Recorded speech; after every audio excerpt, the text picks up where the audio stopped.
రాలేదు.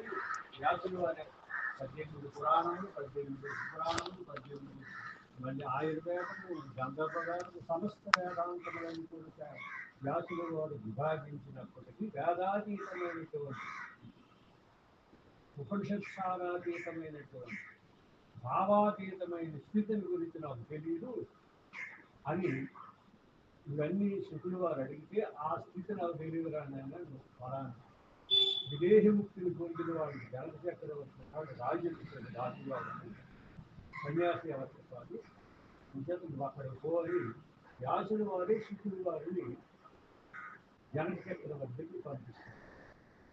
జనకుడు విదేహి ముక్తిని పొందినవాడు జనక చక్రవర్తి రాజఋషి. దేహాభిమానము కానీ మతాభిమానము కానీ శరీరాభిమానము శరీర త్రయములు కానీ ఏదీ లేనటువంటి వాడు అసంగం నిస్సంగం. అందుకని ఆయన దగ్గరికి పంపిస్తే వారు పూర్ణబోధం చేశారు శ్రీశుకులు వారు. సుఖం సాంఘీకుడు శ్రీశుకులు వారి శిష్యుడు సాంఘీకుడు. సాంఘీకుడు శిష్యుడు శ్రీకృష్ణ పరమాత్మ ఉద్ధవుడు రుక్మిణి అమ్మవారు. శ్రీ రుక్మిణీ కృష్ణ సంవాదం అని అవుతుంది వాళ్ళిద్దరికి జరిగింది. ఇది వేదాంతం, వేదాతీతం. వేదాంతం అంటే ఆఖరిది అని అర్థం. అన్నిటికీ వేదాంతం అనిస్తాను. వేదాతీతమే వేదాంతం.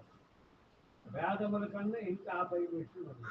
అందుకని శ్రీ శుకులు వారికి జనక మహారాజు ఈ తత్వోపదేశం చేస్తారు. ఆ శుకులు వారి దగ్గర సాంఘీకుడు. సాంఘీకుడు కృష్ణుడు, రుక్మిణి, ఉద్ధవుడు.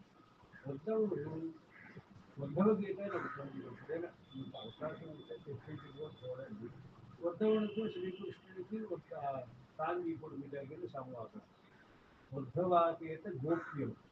ఉద్ధవుడి దగ్గర నుంచి మనకి తర్వాత చాలామంది గురువులు మారుతారు. రామానంద, కబీర్ దాస్, రామనాథి, శ్రీధరుడు, శివరామదీక్షితుడు, కంబళూరు అప్పబ్రహ్మ, పరశురామ, సీతారామ ప్రభు వీళ్ళందరూ పూర్ణ బోధకులు ఉన్నారు. ఆ పరంపరలు చెందినటువంటి వారే మన్మడుగులు సుబ్బయాదులు. తర్వాత ఇప్పుడు మనకి ఎవరు కొల్లి పాటియాదులు, కొల్లి ప్రసాదరాయులు, తర్వాత నిర్భయానంద, తర్వాత వీళ్ళందరూ పూర్ణ బోధనలు పెట్టినటువంటి గురు పరంపర.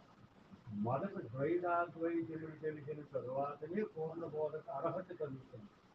ఎందుకు ద్వైతాద్వైతం తెలియాలంటే ఏది సత్యమో, ఏది నిత్యమో, ఏది శాశ్వతమో నీకు తెలియకపోతే నువ్వు ఇతరులకు ఏం చెప్పగలుగుతావు? అందుచేత అక్షరాభ్యాసం నుండి ఆఖరి వరకు ఆత్మ ప్రారంభించి తేరా రావాలా అక్కడ రకాలంతో మనం చూసుకోవాలి.